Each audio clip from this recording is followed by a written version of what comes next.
bear witness. Thank you for letting us be ourselves. Chuck D for the Real News Network. This is On the Real, Off the Record.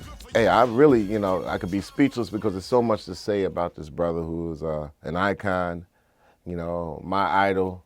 He's just like one of the greatest MCs to ever touch the microphone. And since we're in a time and a day where people kind of look at hip-hop icons, or they look at the hip-hop art form as being the art form around the whole entire planet, you would be remiss to not even think that Run DMC is the reason that we're all here. It's the reason I'm here.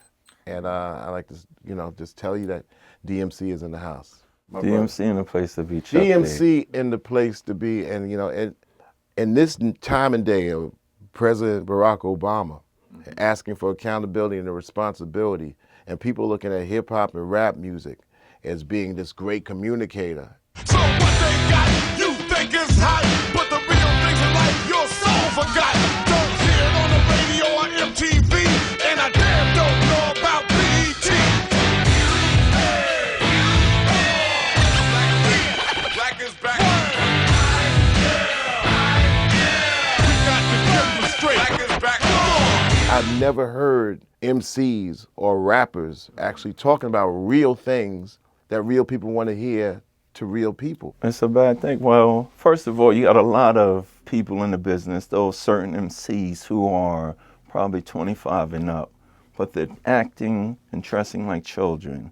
So when Chuck D shows up and speaks on the issues of life, politics, economics, family, education, or when DMC does it, or when KRS-One does it, or, even when somebody like Nas does it, or, especially when Africa Bambaataa or you hear Flash and them do it. When I go and speak to kids, I go to colleges and I go to high schools, and recently I started going into the middle schools, which is crazy, speaking to, sixth graders. Seventh and eighth. Yeah, Mm-hmm. That's really deep there, but a lot of the kids, and also a lot of my so-called younger peers of this new generation of hip-hop, they'll look at me and go, DMC, you're just saying that because, you're 40 years old now, you've been in hip-hop for 25 years, and, you're more educated and more mature. And I got to look at these young brothers and sisters and say, that may be true, but I've been saying this since I was 12 years old. Right. They don't know that most of the great rappers who, when you say hip hop, the first names and ideas and music and images come to your head. They don't know that most of those rappers been writing like this since they were probably 12 to no older than, let's say, 23 years old. And what's bad about the situation with this hip-hop music is when you have the executives or the music business people go, hip-hop is a young person's music. And, you got people in the game who is doing hip-hop going, when I get 30, 35 years old, I won't even be doing hip-hop anymore. I think what happened over the years is that they took the value of what hip-hop meant to the audience, mm-hmm. and they threw it in the gutter. I mean, even before hip-hop records was made, when you stepped to that microphone, right, you knew you had a responsibility. You look at Rakim, he could have made a record that said, I'm Rakim Allah, Mr. Stick-Up Kid, and I do all of this. Right. And he could have probably sold 60 million records, the way some of these artists who talk about those certain issues and conditions in our society. But he said, I used to roll up, this a hold up. So all the stick-up kids and the drug dealers, that was even more inspiring to them, because here is a guy that is rocking the mic, who is like a god to them, who's talking about the things that we do or we had to do just to get by. Here's a guy that did it, but he's talking about it in a positive way. So these guys were inspired to say, yo, that's real cool. But it's different because the corporations or the companies or the media don't realize that hip-hop has a sacredness to it. Right. And it was always about responsibility. On all parts, because, we were talking, earlier off camera, and we said, well, the difference is that when somebody like Jay-Z says he used to sell crack, and the media and everybody looking to do their particular job for whatever it might be, right, will upplay that Right, exactly. Instead of, upplaying the positive aspect, they'll go back. And where somebody like Rakim might say, what he used to do, Right. there was always a surrounding care and concern around hip hop that says, yeah, we know that, but we won't upplay that. We'll downplay that. Exactly. If Rakim said that now, they would only focus, he's a stick-up kid. And they would only go at him for more stick-up kid business and the dirt and crime. Like when I said, I'm DMC and the place to be, I go to St. John's University. They didn't focus on that. I'm DMC, in the place to be. I go to St. John's University. And since kindergarten, I applied the knowledge. And at the 12th grade, I went straight to college. It sent so many people to college. It sent so many people to St. John's. I was just going to say that because there's an instance I'm on the radio and the dude will call in and say, yo, man, I'm from LA and just for you and Run saying it. You didn't preach it, just for you and Run saying that, man, I dropped out the gang, I stopped selling drugs, I went and got a GED. And I got into community college and I realized there was a whole world of opportunity that existed for me. And he said that was because of hip hop. Man, I'm in $1 million house with 3 whips outside. That's just for you saying that.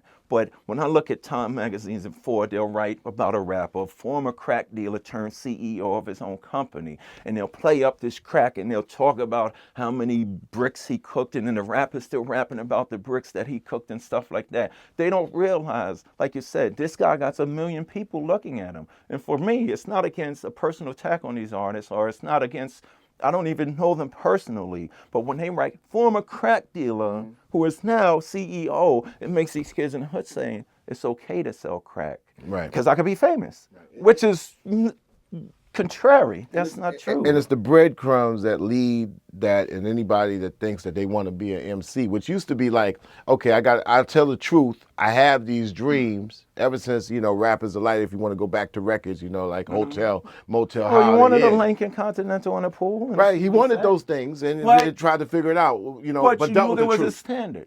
Right. You knew. Right. Okay, for me to be a rapper, I got to clean up my act. Right. I got to say something positive. Can't use You the know what I'm same saying? word over and over again. It's like this. If you make a record about a gun with hip hop, I don't care about any other music. If you make a record about a gun, you have to, because it's hip hop.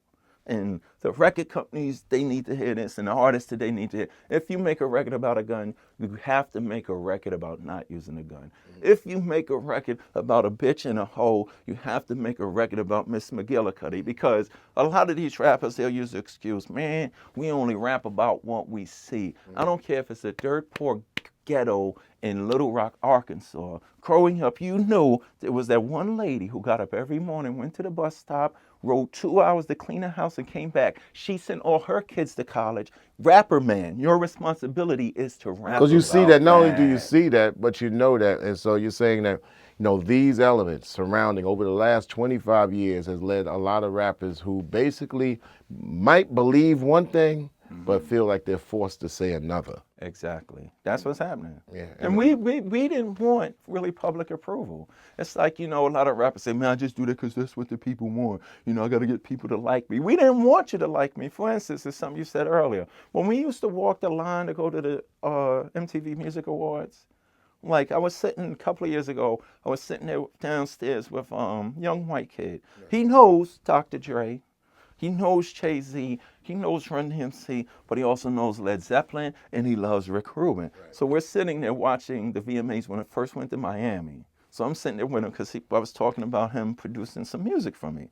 And he goes, DMC, what do you think about this? Is this what hip-hop came to? What do you think about this? And I don't pay attention to MTV because there's nothing there for me.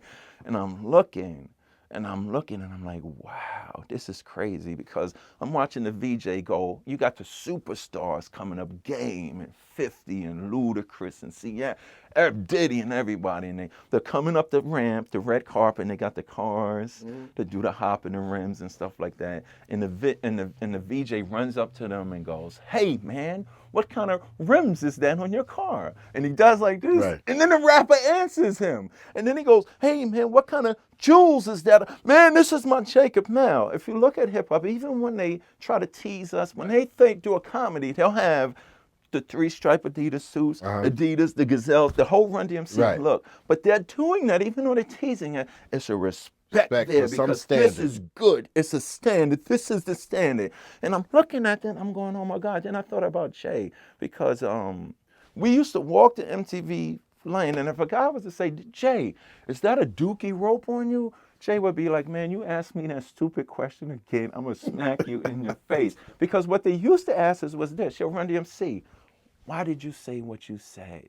And we was able to relay why we said that. And why did you make that music? What made you make that album? Those are the kind of questions we used to get on the red carpet. And just for our audience hearing that, there was always change in the community. See, I try to tell people the reason why rap did what it did to change the world, because it was good. Right. Even if it was an NWA or a Just Ice or KRS-One or Run DMC or Public Enemy, all those different ideas and concepts was put on a record, but it was presented to you in a responsible manner. And a respect to the standard. And a We're going to respect go to the to another segment. This is Chuck D on the Real Off the Record with the King of Rock himself, Mr. Dal McDaniels, Mr. DMC, when we return to Burns. Keep it locked because it's going to be a long, good one, all right?